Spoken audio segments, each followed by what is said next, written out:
के लिए एक मेकशिफ्ट पाइप बनाता है जिससे कि वो फिर से सांस ले सके। जारा अयाज को थैंक्स भी बोलती है क्योंकि कुछ ही देर पहले वो उसे अपने बेटे से बात करने से मना कर रही थी और अब उसी ने उसके बेटे की जान बचाई। अब को पायलट मैथ्यू सबको इन्फॉर्म करता है कि इतनी नीचे की ऊंचाई से वे हवाई तक नहीं पहुंच पाएंगे, सो उन्हें एक छोटे से आइलैंड पर उतरकर फिर से फ्यूल को रिफिल करना होगा। इसके अलावा एक और प्रॉब्लम कि जो आदमी उनके गियर बॉक्स में छिपा हुआ था वो अभी तक जिंदा है।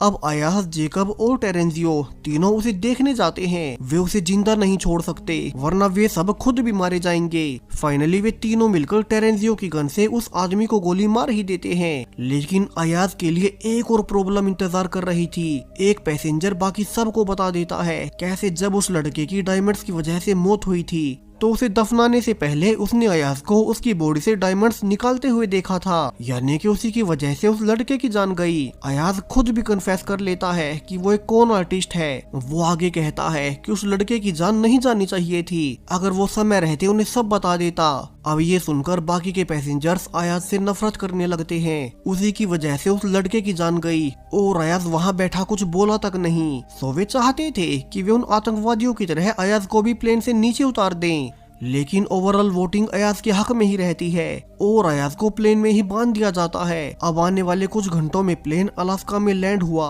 और वहां से फिर से फ्यूल भरकर आगे उड़ गया। वहीं अंदर पैसेंजर्स ये भी नोटिस करते हैं कि जो भी खाना और सप्लाईज वे कनाडा से उठा कर लाए थे अब उनमें कोई भी टेस्ट नहीं बचा, यानी कि सूर्य की गामा रेस की वजह से न सिर्फ इंसान मर रहे हैं बल्कि ये तो खाने को भी खराब कर रही हैं। वे परेशान होने लगते हैं कि अगर ऐसा ही रहा तो उनके बचने का कोई फायदा नहीं होगा, वे आखिरकार भूखे मर ही जाएंगे। को पायलट मैथ्यू सबको सलाह देता है कि इसलिए उन्हें अभी प्लेन में मौजूद अपने खाने को सावधानी पूर्वक राशन करना होगा ताकि वो खाना ज्यादा से ज्यादा दिन चल सके। अब तक खुद मैथ्यू भी पिछले कई घंटों से प्लेन उड़ा रहा था जिससे कि उसे अजीब लगने लगता है। सिल्विन नोटिस भी करती है कि बिना सोए लगातार प्लेन उड़ाने से मैथ्यू की हालत बिगड़ती जा रही है। तो काफी रिक्वेस्ट करने के बाद मैथ्यू कुछ घंटे सोने चला जाता है। वहीं कुछ देर बाद उन्हें कुछ और रेडियो सिग्नल्स मिलते हैं जिनमें कि कुछ लोग आपस में किसी सीक्रेट बेस के बारे में बात कर रहे थे, यानी कि जिस सीक्रेट बेस के बारे में टेरेंजियो उन्हें बता रहा था कि बचे हुए अमीर लोगों ने अपने लिए कोई खास जगह बनाई है, वो असल में यही बंकर था और अगर वे वहीं चले जाएं तो वे भी बच पाएंगे।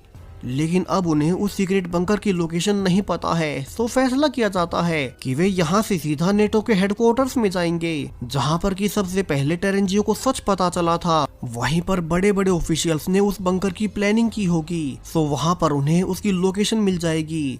वहीं नेटो हेडक्वार्टर्स में अभी अंधेरा भी होगा और उनकी